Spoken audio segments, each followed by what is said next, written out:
Bueno, a todos bienvenidos. Me alegra mucho tenerlos un miércoles más acá. De manera especial, bienvenido Miguel y bienvenida Aleja, que nos acompañan hoy por primera vez.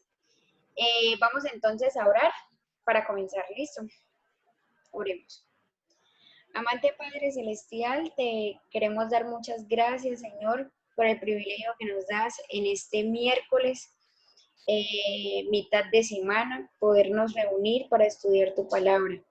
Hoy vamos a aprender un tema muy interesante, una duda que nos ha surgido, Señor, y queremos que tu Santo Espíritu sea quien nos resuelva a través de la historia, a través de tu palabra, la, la pregunta que hoy vamos a hacernos, Señor. Quédate con nosotros en esta reunión y entregamos en tus manos las peticiones que cada uno de nosotros tengamos, que solo tú las conoces.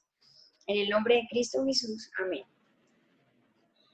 Bueno, vamos entonces, les voy aquí a compartir pantalla y vamos a comenzar con una pregunta. ¿Quién quiere comenzar respondiéndola?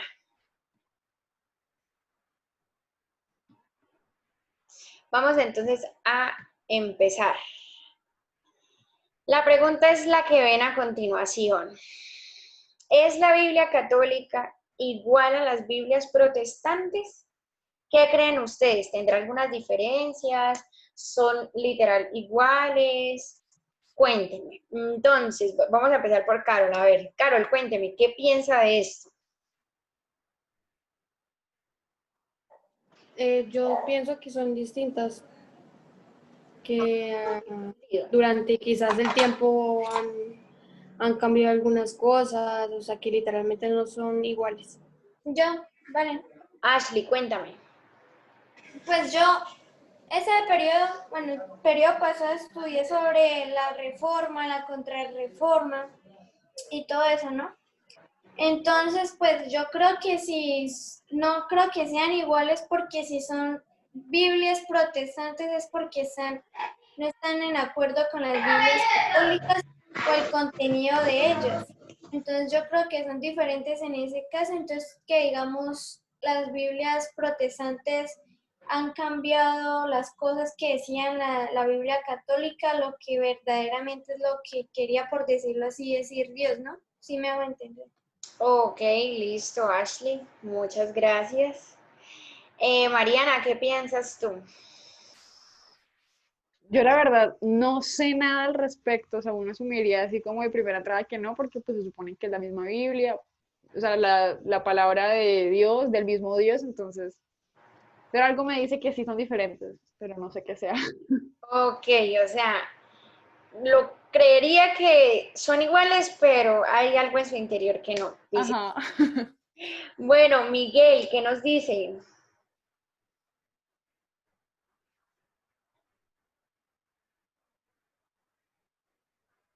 Bueno, Miguel se fue un momentico.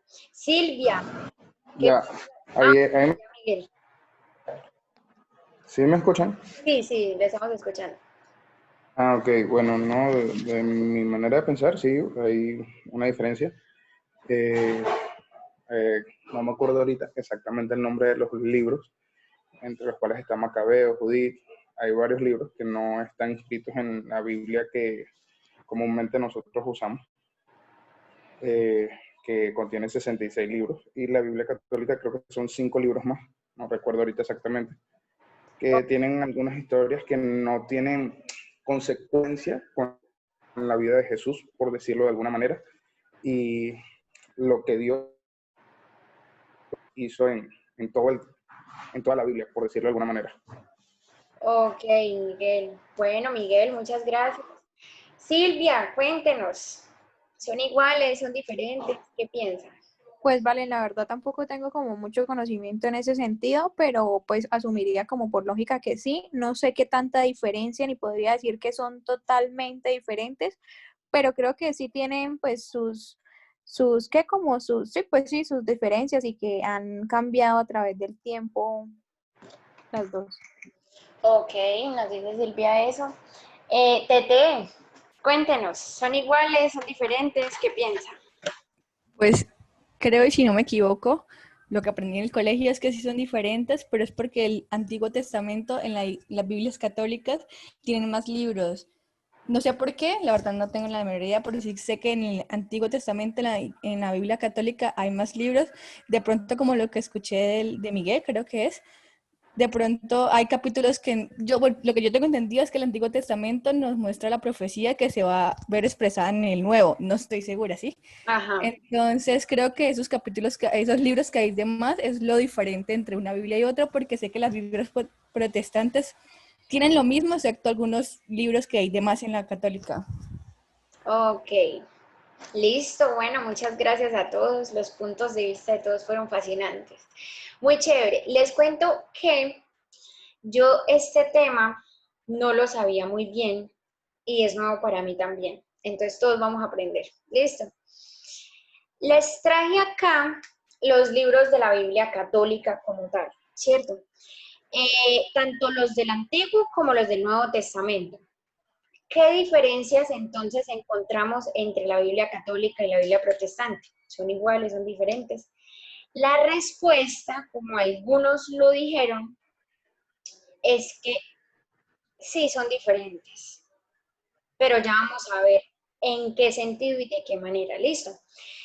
Son diferentes en el sentido en que la Iglesia Católica, la Biblia Católica, perdón, ha añadido 7 libros en particular y vamos a saber cuáles son. Y como muy bien lo dijo Teresa, se encuentran todos en el Antiguo Testamento. Es decir, el Nuevo Testamento sí, tanto de la Biblia católica como de la Biblia protestante es exactamente igual, tienen la misma cantidad de libros y tienen los mismos libros.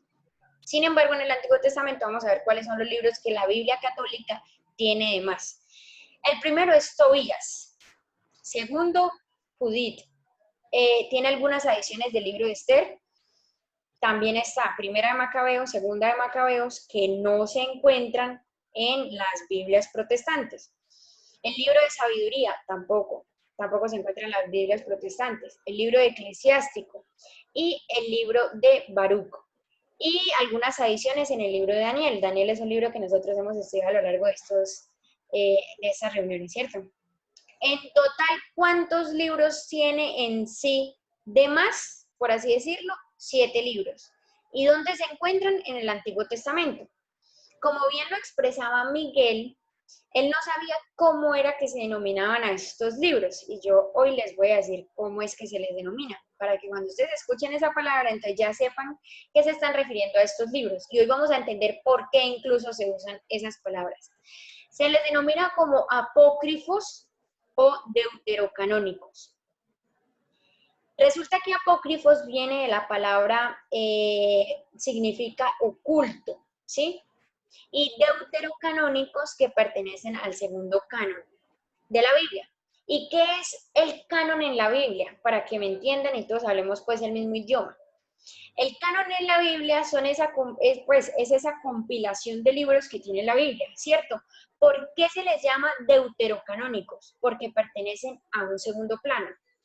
Es decir, a todos los 66 libros que tiene la Biblia se les ha designado algo muy particular que precisamente los hace estar en la Biblia. ¿Qué es eso muy particular? La iluminación de Dios. Todos los 66 libros, después de un trabajo increíble, y al final les voy a hacer una invitación, pero después de un trabajo increíble, se ha dicho, estos 66 libros definitivamente tienen la iluminación de Dios. Pero están los libros apócrifos o deuterocanónicos que como que no nos convence de a mucho. Y ustedes dirán, bueno, ¿y quién tiene la razón? ¿Cierto? Es muy difícil entonces saberlo, porque la Iglesia Católica dice, los libros de la Biblia son estos, pero los protestantes dicen, no señor, esos no son los libros de la Biblia, ustedes le han añadido 7 de más. Entonces, la pregunta es, ¿por qué? ¿Cierto? Y eso es lo que hoy vamos a resolver. Sin embargo, antes de pasar a la siguiente diapositiva, les quiero dejar algo muy, pues para que lo tengan muy claro en sus mentes. Si yo tomo, por ejemplo, una Biblia católica y tomo una Biblia protestante y leo el libro de Génesis, Pregunto, ¿voy a encontrar lo mismo? ¿Qué piensas? Sí, creo Sí, que sí. sí, claro que sí. Si tomo una Biblia católica y tomo una Biblia protestante y leo el libro de Mateo, que es el primero con el que empieza el Nuevo Testamento, ¿van a tener lo mismo? Sí, la respuesta es sí. ¿Qué Sí, sucede? Como les digo, tanto la Biblia católica como la Biblia protestante tienen exactamente copiado pues en sus versículos lo mismo. En lo único que varían es que la Iglesia Católica, en la Biblia Católica, tiene 7 libros más. Ya. ¿Entendimos entonces cuál es la diferencia? Sí me dice entender, no el texto como tal de los libros que sí tenemos iguales. El texto como tal de los libros que sí tenemos iguales sigue siendo el mismo, ¿sí? En Génesis empieza, en el principio creó Dios los cielos y la tierra, y la Biblia Católica también va a tener eso. Lo único que las hace diferentes son esos 7 libros de más que tiene la Biblia Católica, que no lo tiene la protestante. Espero entonces que me haya hecho entender. Ahora, la pregunta es ¿por qué? ¿Por qué esta edición de libros, cierto? Y hoy lo vamos a aprender. Esto es historia, ¿cierto? Y traté literal de no darles o traerles muchísimo texto o mucha historia, porque créanme que esto es muy profundo. O sea, yo aquí les estoy súper resumiendo la historia que se esconde detrás de todo esto. Pero bueno, la vamos entonces a analizar. Resulta que cuando la iglesia ya no hablaba el idioma griego, fue necesaria una traducción al idioma latín. ¿De qué? De la Biblia, ¿cierto? El latín era la lengua oficial del Imperio Romano. Entonces se crea una traducción de la Biblia del griego al latín y se le llama la Vulgata Latina. Esa fue, mejor dicho, ha sido una de las traducciones de la Biblia más interesantes y más importantes. Tiene una historia increíble pues detrás de su traducción. Resulta que la Vulgata fue una traducción, vuelvo y digo, del griego al latín, y fue hecha la Biblia oficial de la Iglesia Católica Romana, y así ha seguido hasta hoy. Resulta que se tenían esos 7 libros que les mencioné al principio, que son Tobías, Judith, Primera y Segunda de Macabeo, Sabiduría, Eclesiástico y Baruch, pero se los tenía separados de los demás libros de la Biblia, o sea, de los 66. Estos se los tenía aparte. ¿Por qué? Porque aunque tenían un cierto contenido de sabiduría, contradecían el resto, o sea, contradecían el resto de la Biblia, el resto de los 66 libros.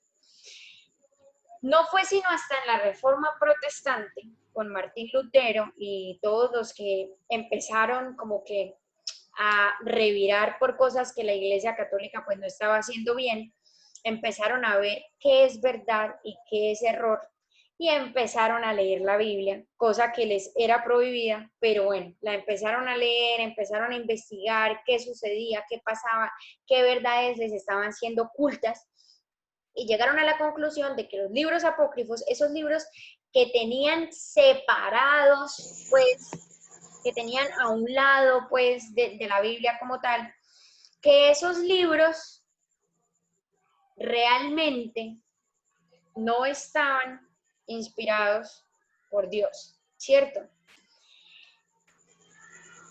Porque, como les digo, contradecían los 66 libros que ya se habían aceptado, incluso la Iglesia Católica también aceptó esos 66 libros que formaban parte del canon católico. Sin embargo, estos 7 libritos definitivamente no contradecían completamente todas las enseñanzas bíblicas.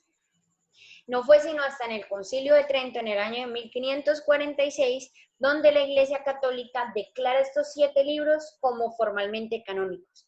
Entonces, cuando se dice que los protestantes sacaron estos 7 libros, de verdad no los sacaron. Lo que pasa es que nunca estuvieron en la Biblia, nunca se aceptaron, ¿sí? Lo sabían como por cultura general, como porque enseñaban cosas que pues algunas eran interesantes, bastante sabias, pero en otras definitivamente contradecía la Biblia. Entonces no es que los hayan sacado, sino que la Iglesia Católica los incluyó. Eso es lo que hace diferente a la Biblia católica de las Biblias protestantes. Pero como les vuelvo a repetir, el resto de los libros son exactamente iguales y dicen exactamente lo mismo, ¿cierto?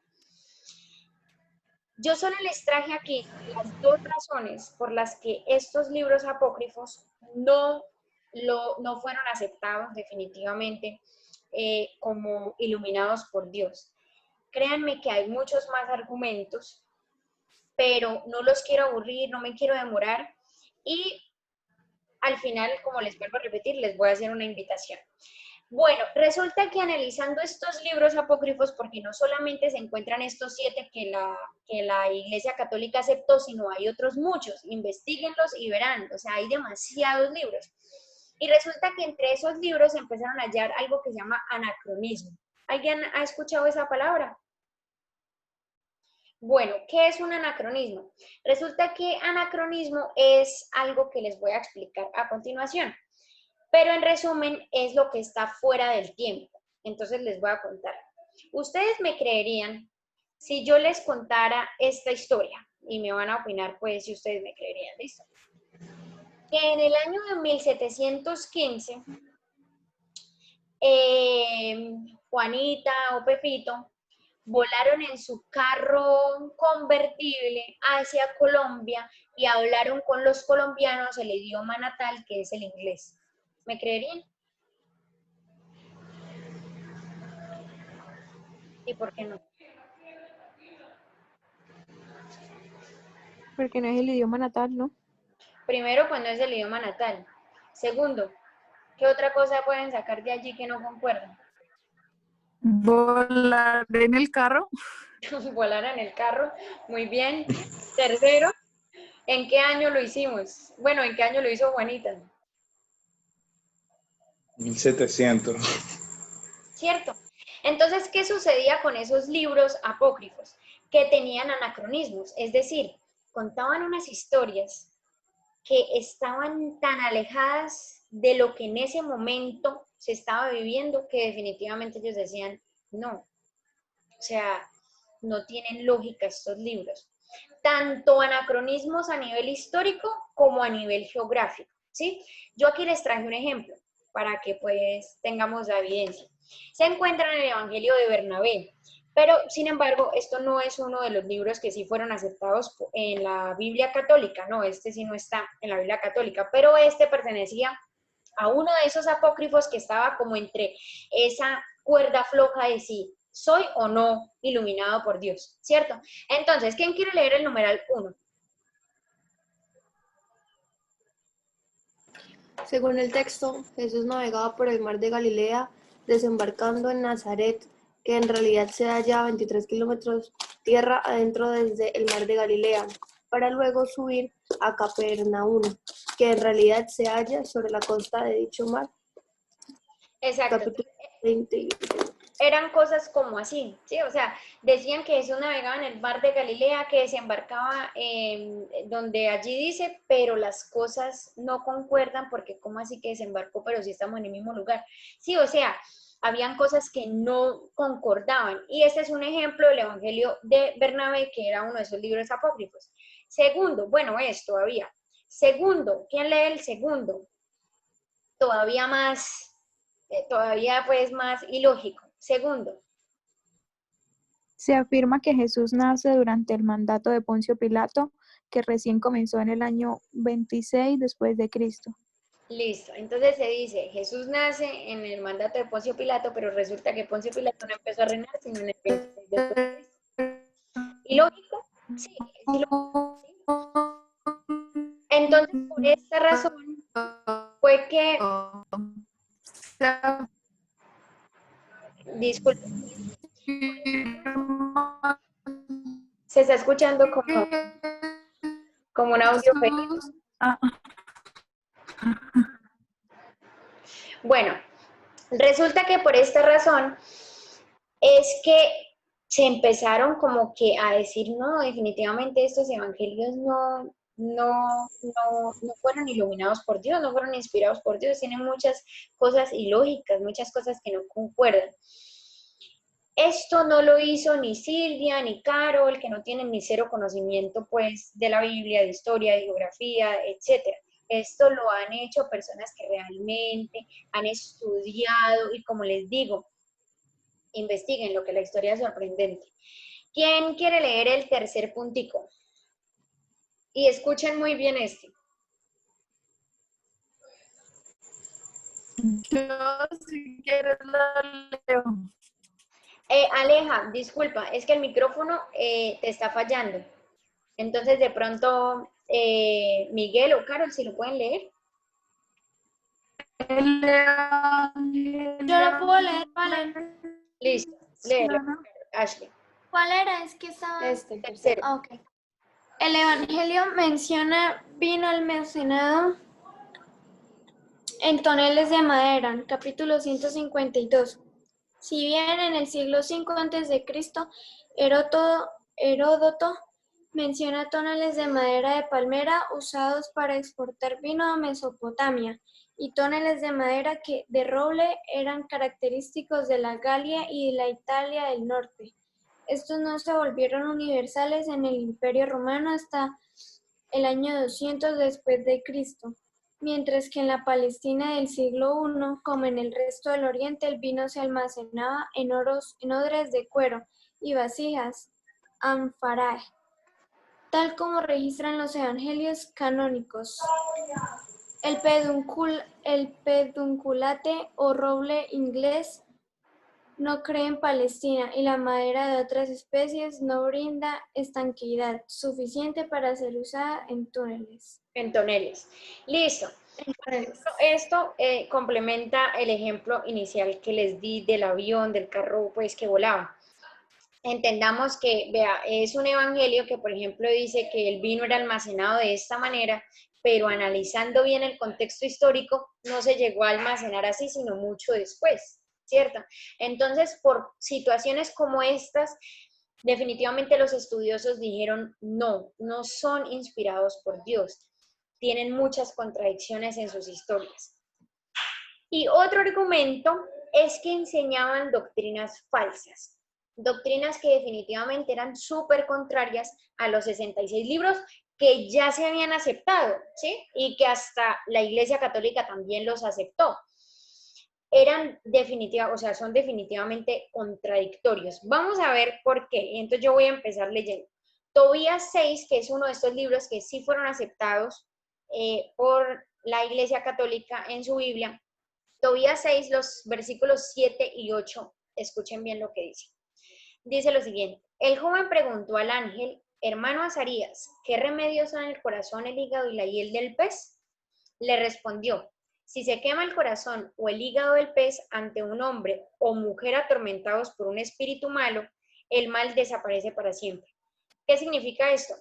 Que se debía usar el corazón, el hígado o la hiel del pez, como quien dice, para sacar los demonios, ¿cierto? Vamos a ver si eso es bíblico.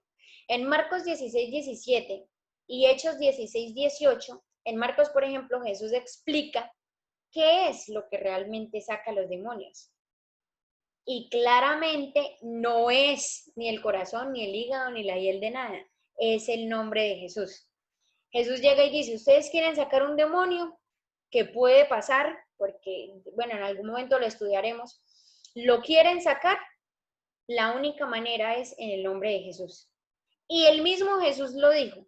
Entonces, ¿cómo este libro puede ser inspirado por Dios cuando el mismo Dios dice de qué manera se deben sacar los espíritus? ¿Van entendiendo las contradicciones que hay? Por ejemplo, el libro de Tobías 12 y Eclesiástico 3:30 nos habla del mismo tema, y es la salvación por el dinero, por así decirlo. Entonces, Silvia, ¿lo puedes leer? Tobías 12:9. La limosna libra de la muerte y purifica de todo pecado. Los limoneros tendrán larga vida. Listo, entonces prácticamente le dicen aquí a Silvia que si Silvia da limosna, se queda limpia de todo pecado. Y vamos a ver qué nos dice Eclesiástico 3:30. Ashley o Carol. El agua apagada al fuego, llameante, la limosna perdona los pecados. Listo. Son doctrinas que precisamente ¿por qué las aceptaron en la Biblia católica? Porque recordemos que la Reforma Protestante estaba en contra de las indulgencias. Era una de las cosas que la Reforma Protestante estaba en contra. Y claramente les servía, por así decirlo, aceptar estos libros a la Iglesia Católica porque estos libros aceptaban las doctrinas que ellos estaban enseñando. Sin embargo, ¿qué nos dice la Biblia en estos siguientes libros que les pongo aquí? Efesios 2, 8 y 9, Primera de Pedro 1, 18, 19 y Primera de Juan 1, 7. Nos dice que nuestra salvación definitivamente es por gracia, no por limosnas ni por absolutamente nada. Y se obtiene gracias a Jesús, ¿cierto? Un tema que vamos a tocar en alguno de los sábados muy pronto. Entonces, ya veamos que definitivamente se contradice con el resto de la Biblia. Sabiduría 9:15, también otro libro aceptado. ¿Qué nos dice Sabiduría 9:15? Ashley. Pues un cuerpo corruptible agobia el alma y esta tiende de tierra abruma el espíritu lleno de preocupaciones. Listo, y léeme Sabiduría 3 del 1 al 4, por favor. Sabiduría 3. Las almas de los justos están en las manos de Dios y ningún tormento podrá alcanzarlos. A los ojos de los insensatos están bien muertos y su partida parece una derrota. Nos abandonaron. Parece que nada quedó en ellos, pero en realidad entraron en la paz. Aunque los hombres hayan visto en eso un castigo, allí estaba la vida inmortal para sostener su esperanza. ¿Qué pasa? Que ese libro, Sabiduría, habla de que el alma es inmortal y que existe un lugar llamado purgatorio donde van a penar las almas, ¿cierto? ¿Qué sucede con estas enseñanzas? Vea que un solo libro versus 66 de la Biblia, ¿cierto? Aceptados también por la Iglesia Católica. Si nos damos cuenta en Eclesiastés, Juan, Eclesiastés vuelve a estar, Ezequiel, Deuteronomio, los versículos y capítulos que allí les pongo, ¿qué nos dicen? Nos dicen en resumen lo siguiente: el alma no es inmortal. Y Jesús en Juan 11, ahí se los pongo, dice, compara muerte con un sueño. Dice, la persona que está muerta está durmiendo, está descansando. Ay, Valentina, ¿y si fue buena? Está descansando. Ay, Valentina, ¿y si fue mala? Está descansando. Pero claro que Valentina no lo está diciendo, ¿no? Estoy aquí diciendo palabras de Jesús. Entonces, ¿qué importa ser bueno o ser malo? ¿Cierto? Si todos al final, como quien dice, vamos para el mismo lugar. Jesús tiene una esperanza y es que podamos resucitar y podamos volver a ver a esas personas que hemos perdido, las podamos volver a dar un abrazo, las podamos volver a hablar, bueno, qué sé yo, tantas cosas. Valentina, ¿será eso con todos? Bueno, eso es algo que lo iremos estudiando poco a poco, ¿listo?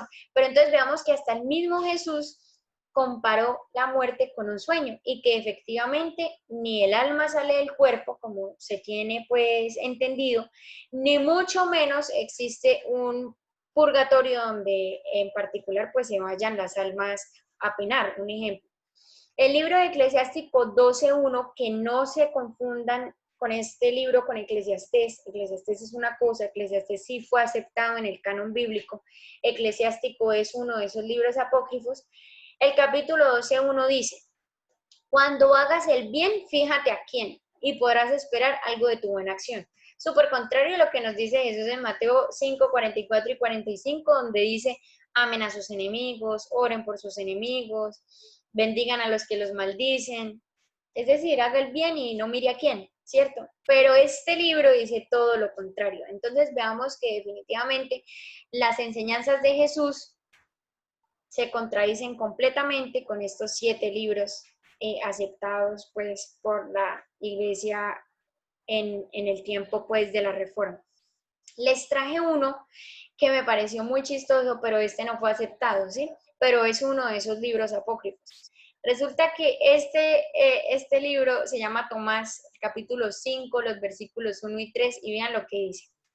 Y unos días después, yendo Jesús con José por la ciudad, un niño corrió ante ellos y tropezando con Jesús le lastimó mucho en un costado.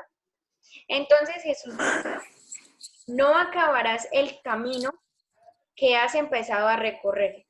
Y el niño cayó a la tierra y murió. Entonces, súper increíble, la verdad, lo que hablan esos libros apócrifos. Se parece esa historia al Jesús que dijo, dejen a los niños venir a mí. Les pregunto, ¿qué creen ustedes? ¿Sí se parece esa historia al Jesús que dijo eso? Claramente no. Sí se parece, pero yo creo que como esos son libros apócrifos, Ajá. pues se tratan de como tal vez meter un poquitico de mentiras, ¿no? Pues eso creo yo. Exacto, es que eso es lo que precisamente no los hace iluminados por Dios. Meten bastantes historias súper maravillosas y al mismo tiempo que contradicen el carácter de Jesús. Peculiares. La invitación es la siguiente, que estudiemos por nosotros mismos tanto los libros de la Biblia, que son súper importantes, los libros aceptados por todos en general, como también leer los libros apócrifos, para que nos demos cuenta de esas contradicciones que hay, de por qué realmente no son iluminados por Dios, y podamos sacar nosotros mismos, pues al final, nuestras conclusiones. Aquí les traje los argumentos que a mí me parecieron más importantes, sin embargo hay muchos más, como que Jesús jamás y nunca los mencionó. Jesús a lo largo de cuando vino aquí, él mencionaba mucho el Antiguo Testamento, en sus tentaciones lo mencionaba, con los fariseos lo mencionaba, y mencionaba demasiado, Deuteronomio, Génesis, bueno, etcétera. Y jamás mencionó estos 7 libros apócrifos pues que se encuentran. Ese es otro argumento que también hay. Sin embargo, hay muchísimos más. Entonces, investiguemos, la historia que hay detrás de esto es súper espectacular. Y pues, bueno, vamos entonces a terminar con una oración, así que allí donde están, entonces cerramos nuestros ojos. Padre Celestial, te damos las gracias por habernos iluminado, Señor, en una clase más. Gracias porque tu Espíritu Santo estuvo a nuestro lado. Síguenos acompañando, Señor, para seguir comprendiendo tu palabra. En el nombre de Jesús, amén.